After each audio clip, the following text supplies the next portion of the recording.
Welcome to the FreightWaves Small Fleets and Owner-Operator Summit.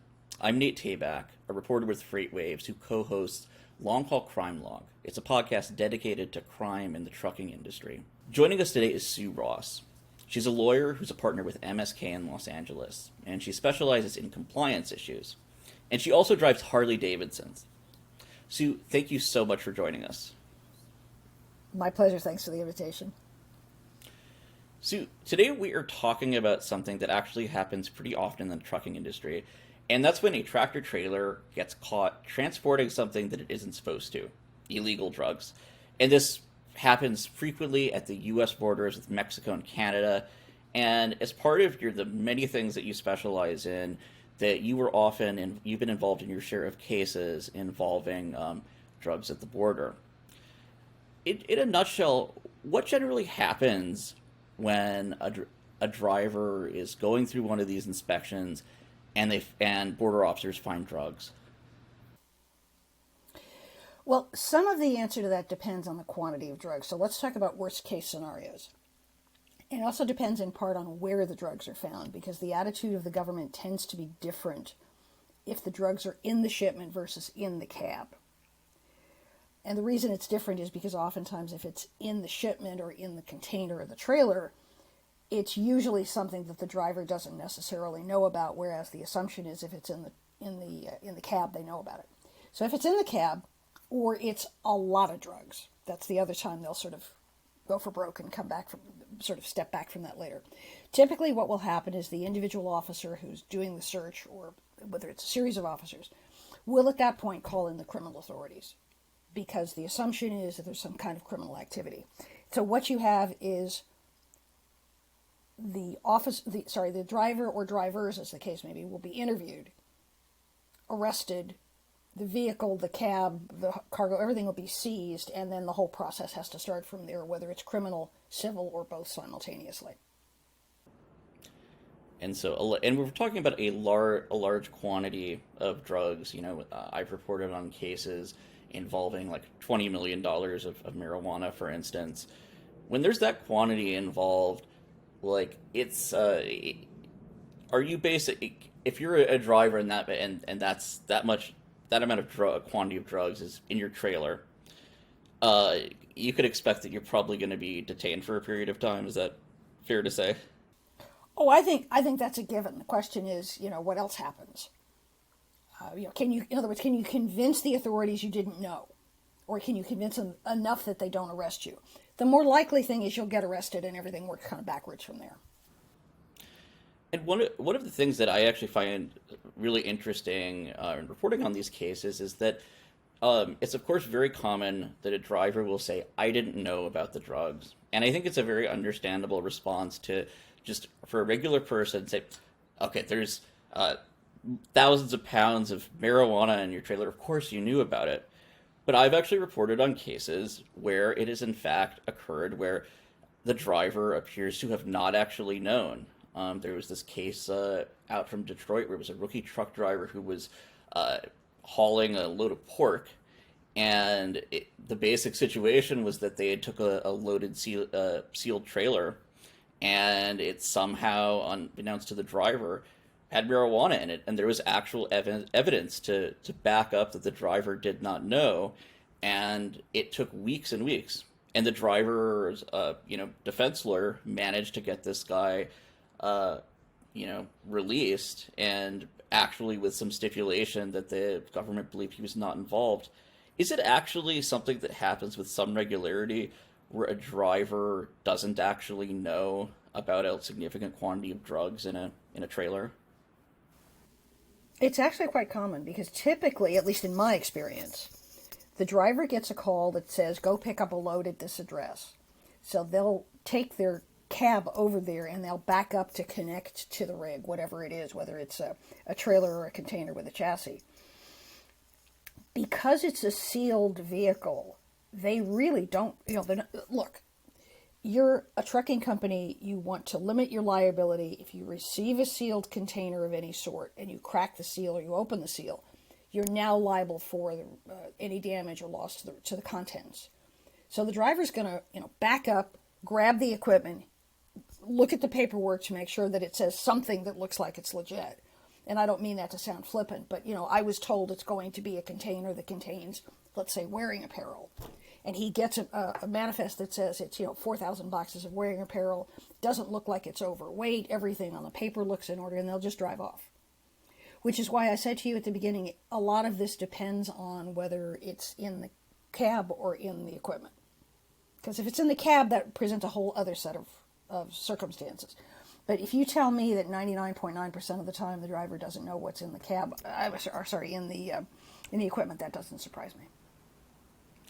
And so this issue, I think, of a sealed trailer actually it comes up a lot, and like one of the things that's kind of interesting is that at least from talking to Customs and Border Protection agents, there's sort of this expectation of a certain level of due diligence that they seem to expect from drivers that I think often doesn't happen in practice.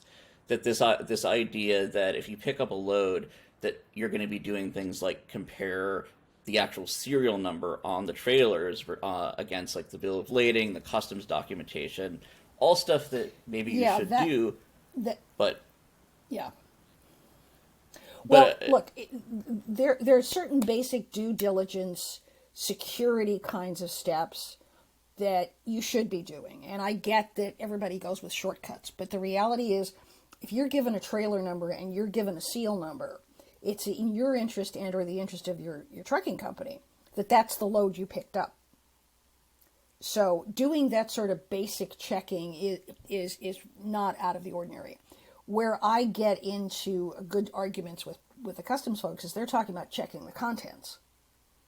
And that leads to a whole other discussion, as we were talking about earlier. But to check that you've got the serial number and the seal number and all of that, yeah, that's actually what they call a best practice. And so you really do need to, if you want to basically not be in a position where if you are an unlucky individual who is unknowingly has a large quantity of drugs that are then found, and then you say to the guys at the border, I had no idea about this, showing that you've actually done your due diligence maybe gives you a fighting chance of convincing them that you had nothing to do with this. Yeah. That's basically what you're looking for. Yeah. Go ahead. So what happens, let's say that maybe you were a little bit careless. In the case of the this driver I was telling you about who was caught in Detroit, he was a new driver and he hadn't noticed that there was a discrepancy between the serial number on the seal and the customs paperwork, and he just didn't catch it. What are you in cases like that, which I think is it's human? What happens to people like that? I mean, what if the authorities just don't believe them? They think, well, yeah, it had to have something to do with it. Well, you always start, and I don't mean this to be a negative, but I mean, you always start from the assumption that they're going to think you're responsible. And you really, they're under a lot of pressure to stop the drugs from coming in. And we can have a whole other discussion about whether that's the way the law should stay or not. But it is the law, and they have to enforce it. In much the same way that they'll, for example, enforce that you have the right visa to come in from either Canada or Mexico. So they're going to start from a highly skeptical position. And one of the challenges is always going to be that when you start to get under that kind of questioning, unless you're used to it, you become nervous, you become uneasy, you become all of these things that heighten their concern about whether or not you're telling the truth. So trying to be calm through all of this is the first thing. And the second thing is you just have to be truthful. Look, one of the wildest cases I ever dealt with had nothing to do with illicit drugs and everything to do with a husband and wife team that were instructed to go pick up an empty at the yard of the trucking company. Very reputable, significant-sized trucking company. Bring the truck and trailer south so that it could be loaded and then bring it back up to Canada. Well, they got to the Canadian border. They got to one of the small crossing ports. I don't know whether there was a tip. I don't know whether somebody had nothing better to do, but they started to look in the trailer, And what they discovered was that there was a false back. Now, the drivers had no idea what was going on. And what we ended up pointing out with a lot of vigor to the authorities was that this is a security measure that the trucking company has in place because they haul very high-value pharmaceuticals. Now, I give you that not because that would be an excuse in this particular case, but rather to illustrate, you really need to look at the circumstances of what's going on. And if you're an independent driver, then it's very much about what you've done and the procedures that you use and making sure that you've done things by whatever that process is so that you, when you're confronted by the guys from CBP, and that's usually guys, it could be women, you're able to say, look, this is the process I use to vet this shipment. Okay, I got it from X trucking company that I've been working with for so many years. They gave me an address which didn't look funky. It wasn't the back of a gas station, for example. I got there. They had the proper security measures in place. I couldn't just willy-nilly walk in. I backed my truck up. They made me show my ID. They made me show their papers. They gave me papers. The stuff all matched up. And if you can tell a real and credible story, that will help a lot. That doesn't mean you may not get detained. It doesn't mean you're not going to be uncomfortable. But it means that you can present a story that makes clear that you've done the basics of what you should be doing to conduct due diligence. In terms of, I think being in this situation as a driver, it sounds actually quite frightening, actually, because the reality is that, especially at borders, there's a lot of discretion about, whether you're going to be detained and for how long. And it seems like if there's an interest in bringing charges against a person, you see people who can spend a lot of time in jail. Is there True. is there any way to avoid that in all instances? It sounds like incredibly awful if you really did nothing wrong. Well, it's incredibly awful, especially if you haven't done anything wrong, and especially if the truth of the matter is you just didn't know. You picked up a load just like you thought you would pick up any other load. Look, actually the more difficult situation, not to make light of the circumstance you've outlined, is the situation where the driver is working either independently but regularly for a trucking line, or they work directly for the trucking line. And they've left the yard on, let's say, the Mexico side, because this is what I tend to deal with more than the Canada side. And they've gotten a phone call. So the area from where the yard is to the border might be, let's say, 10 miles. And 2 miles down the road, they've gotten a phone call from the bad guys, talking about their little girl that's in school and describing what she's wearing and the blonde curls and the color of the ribbon in her hair. And these guys are clearly going to do whatever these bad guys want. And unfortunately, that usually means that the contraband, whatever it is, ends up being put in the cab rather than in the trailer.